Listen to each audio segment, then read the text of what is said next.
अस्सलाम वालेकुम नाज़रीन, मेरा टीवी न्यूज़ में आया सायरा सुनरो ऐं मां आहियां सैयद शमीउल्लाह शिराज़ी। सब खां पहिरीं हिकु नज़र हेडलाइन ते।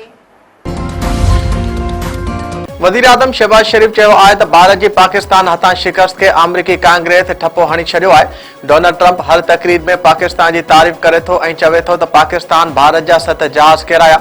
असांजी एयरफोर्स ज़मीनी ऐं सामूंडी फ़ौज चइनि ॾींहनि में भारत फ़ौज खे गोॾनि भर किरायो। आज़ाद कश्मीर जे ज़िले बाग में दानिश स्कूल जो बुनियाद रखण वारी तक़रीब खे ख़िताब कंदे वज़ीर आज़म वधीक चयो आहे त हथियारबंद फ़ौज जी कामयाबनि ते फ़ख्र करियां थो। भारत ख़िलाफ़ जंग में कामयाबी बाद दुनिया में पाकिस्तान जो मक़ाम ऊचो थियो। जंग जे मैदान वांगुरु मुआशी मैदान में भी फतह हासिल कंदासीं। केपीके में सिक्योरिटी फोर्सेस जूं कार्रवायूं 23 दहशतगर्द मारिजी विया। ISPR मूजिब सिक्योरिटी फोर्सेस भारतीय इस्पात सड़ ख़ारजियुनि जी मौजूदगी जी इतला ते टारगेटिंग ऑपरेशन कयो। कुरम में फायरिंग जे शदीद ॾे-वठ में 12 दहशतगर्द मारिजी विया। कुरम ज़िले में ई हिकु ॿी कार्रवाई में 13 ख़ारजी मारिजी विया।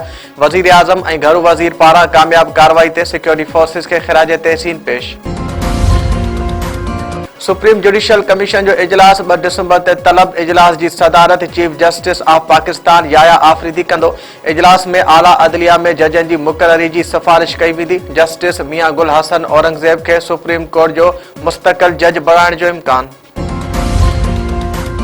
सिंध काबीना जो इजलास अॼु वॾे वज़ीर मुराद अली शाह जी सदारत हेठि थींदो। सरकारी खातनि में 1 खां 15 ग्रेड ताईं नौकरियुनि तां पाबंदी ख़तम करण जी मंज़ूरी जो इम्कान।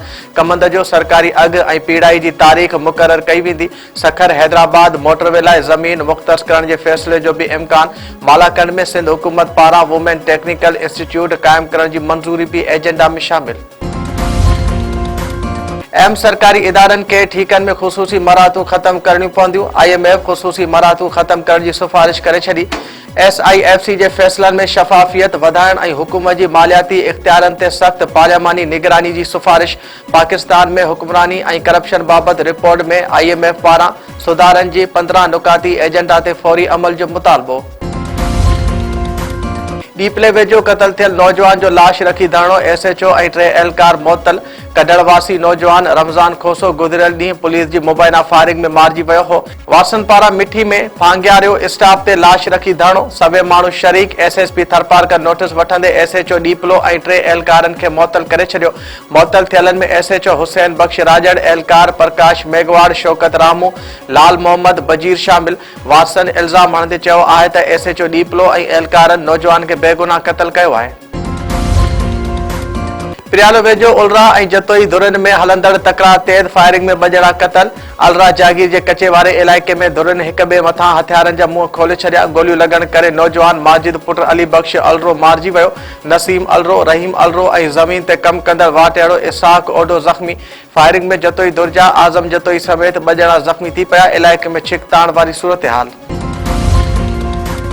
शिकारपुर जेल में कतल केस जो कैदी मुबैना तौर करंट लॻण सबबि फौत। ॻोठ समंदर खान गोपांग वासी मंठार अली गोपांग फौत थी वियो। वासन पारां मुखालिफ़नि खां पैसा वठी मारण जो इल्ज़ाम। जांच जो मुतालबो। मंठार गोपांग बिरादरी जे नौजवान जे कतल केस में क़ैद काटे रहियो हो।